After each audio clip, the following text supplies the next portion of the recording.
Today we're going to do a quick video on how to go through the certain components of the Big Toys Chevy truck. We're going to start by showing you how to remove the hood on this. So you'll want to go ahead and remove the wheel to get that out of your way. And inside, underneath, you're going to find 3 screw areas here. We've already removed the screws to make it easy, but there'll be 3 screws here on each side of the vehicle. You'll want to remove those. It's a total of 6 screws. To remove the windshield, you'll find these tabs here. The best way to do that is essentially get a flathead screwdriver and just bend them down. Those are going to be the 2 things you need to remove, the hood and the windshield. That way you can access under the hood to the electronics. Going to go ahead and just turn the vehicle over now. Put the wheel back on here just so that way it's easier to work on.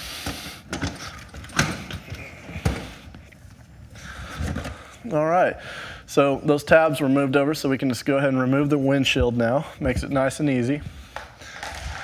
All right, so next, to access the hood, you're gonna have 4 screws in the dash. 1, 2, 3, and 4.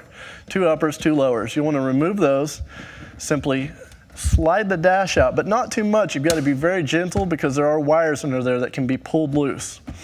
What you're gonna then expose is there's actually gonna be a screw on each side. Again, we've already removed these for you just to make it easier. So once you've done that, you should be able to lift the hood up and simply move it out of place. Pretty easy process. What we're going to do now is simply go over the different components under the hood of the vehicle. So you know what you're looking at essentially. There's going to be all different wires under here. It looks like an intimidating process, but it's not bad at all. So I'm going to just start over here real quick. This is going to be the back side of the little sound control radio. This makes the startup sounds and everything. This whole entire circuit board here. You'll find this wire here. It's just going to go over here to the audio speaker. That's what makes the actual sounds from the little unit. You'll find a wire right here. This is going over to the steering wheel. So that triple wire going into the steering wheel is going to be your sound buttons like horn and the built-in music tones. Okay. This right here is the power. This is sending the power to the little dash unit here. We'll go ahead and move over. These are simply lights that are in the dash that light up the gauges. And then we're going to keep moving over to the side here. We'll get back to the other wire in the middle. This is going to be your power switch. There's going to be 3 wires. The very bottom one is a ground wire. And then the 2 uppers are positive. Sometimes if one of these wires come disconnected, then the power button will actually work. It'll light up and everything like the vehicle's working, but it's actually has a wire loose or something, it actually won't power the vehicle up. So that's how to troubleshoot that. We'll move down. The switch right here is actually going to be the lighting switch. That's to turn the vehicle lights on and off. And then you go to right here, that's just your high and low speed switch, which is usually defaulted and bypassed by the receiver in the back under the seat, which we'll get to that later. Next, this is your gear selector switch. This is the back side of it. So you have your neutral, reverse, and drive. It's 3 wires. That's how they should look attached on there. It's just a quick reference. All right, so next you get here, this is the steering control module for the vehicle. So as we know, this vehicle has the power steering feature. So what I'm going to do real quick is I'm going to unplug the speaker just for purposes of the video so we don't hear the sound. But I've powered the vehicle on now, and essentially it's got the power steering, and it actually goes down to this drive motor here. And this is the steering control module. So on the steering control module, you're going to find a wire right here, 3 of them, that go up to the steering wheel. What that is a sensor wire. It's a positional sensor. It senses what position the steering wheel is at. As you can hear there, to send the signal down to the wheels to turn it left and right. That goes into the control box. Next wire you're going to find is this right here comes from the receiver, which is under the seat. And the receiver receives the remote control signal from your handheld remote and essentially sends the information to the control box, tells the car to go left or right. This wire right here is also a positional sensor. This one, you'll find that it leads over to the steering motor here. Now we've uncovered this, it usually has a black plastic cover on it. This is called a positional sensor for the steering motor. So what it does is whenever you turn the steering left and right, it can tell in retrospect of where the steering is in reality. And here's that cover, by the way, just so you know what you're looking at there. It's just a little black cover.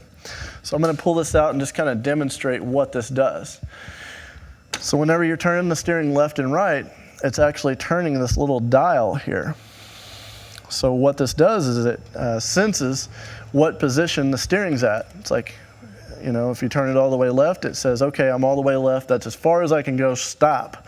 That's what that does essentially to sum it up. This is just your steering motor.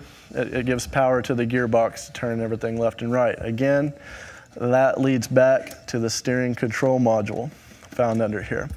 So what we're gonna do in this video real quick is just kind of show an overview of how to change out the control box and also the steering motor. We're actually going to start with the steering motor because it's very simple. What you'll find is 3 screws in here. There'll be one here, and then another one located right here. This is very simple. Once you take those out, this will actually lift up out of the housing, and you'll find it's got the sprocket shape, and it connects to another sprocket down here. And as you can see, when I turn the wheels left and right, that turns, okay? This is very simple. We're not gonna go into too much detail on this, but when you reinstall it, you will wanna make sure that the sensor is falling down in there. So what you might have to do, I'm turning the wheels left and right down here. See how it just kind of clicked into place there? That's because I moved the wheels with my hand down here left and right, and it fell up into the sensor. Just showing that off. To swap it out, it's very common sense. You just unplug the wires. There's only that set of wires and that set of wires there that go into the control box. Simple procedure. Now, we'll go ahead and go forward with changing out the steering control module. So we're going to go ahead and change out the control box. Really simple. The best way to change out any control box, whether it be the receiver in the back or this one, is you do it wire by wire. So what we'll do is you simply unplug one, you find the corresponding matching one and plug it in. And that's what we'll do with all of these until we've completely just stitched it over to the other unit. So there's the matching to that one.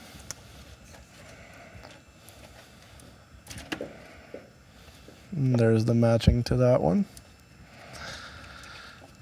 Looks like we've only got one wire left on this particular side here. There's the matching for that one. And then we'll just go over here. And again, the same thing, matching wires. Very simple.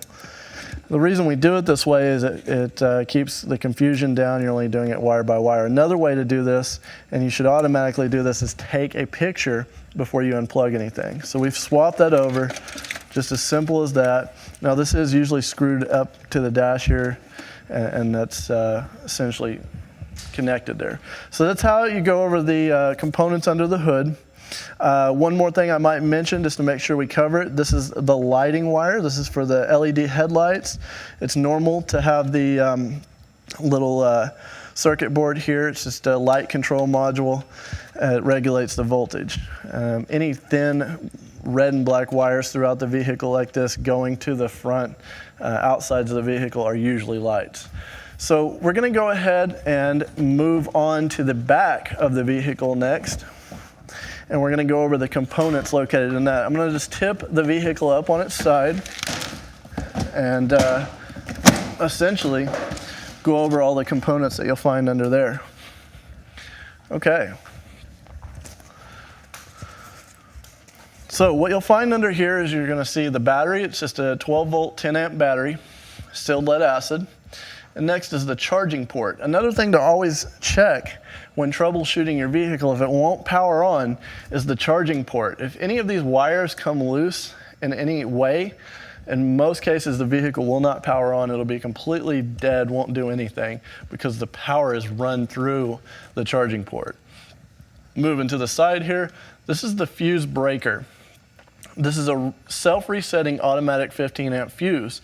So if there's too much of a load on the vehicle, such as climbing too steep of a hill or 4 kids sitting on it or something like that, essentially it's going to pop. It's just going to shut down the power temporarily. It takes about 30 to 60 seconds and it'll automatically reset itself and come back on, completely normal. If you need to replace that, it's really easy. We have those available to send out. You take the 2 spade connectors off, swap it out. Simple as that. This right here, again, this has been disconnected from the car so we can reference it. This is the control receiver module. This is where the information goes in from the remote control, where the signal goes to. So here, these are just primary wires, essentially sending power to the unit. These are also power wires, I do believe, in the red and black there. The blue and white wires are actually going down to the drive motors that make the vehicle go forward and reverse and the 4-wheel drive feature. Most importantly, this is the steering motor wire. It's a smaller connector. It may be a different color wire on your unit, but usually it is the smaller connector here. This goes up to where we discussed earlier, the steering control module, and it essentially sends the signal for the car to turn left or right. And if we keep going through here, let's put that back, you're going to find more light controllers. These go to the tail lights and the 3rd brake light on the back of the vehicle. So essentially, this goes over all the features of the Big Toys Chevy truck. Hopefully this was a helpful reference video, and we do thank you for watching. Have a good day.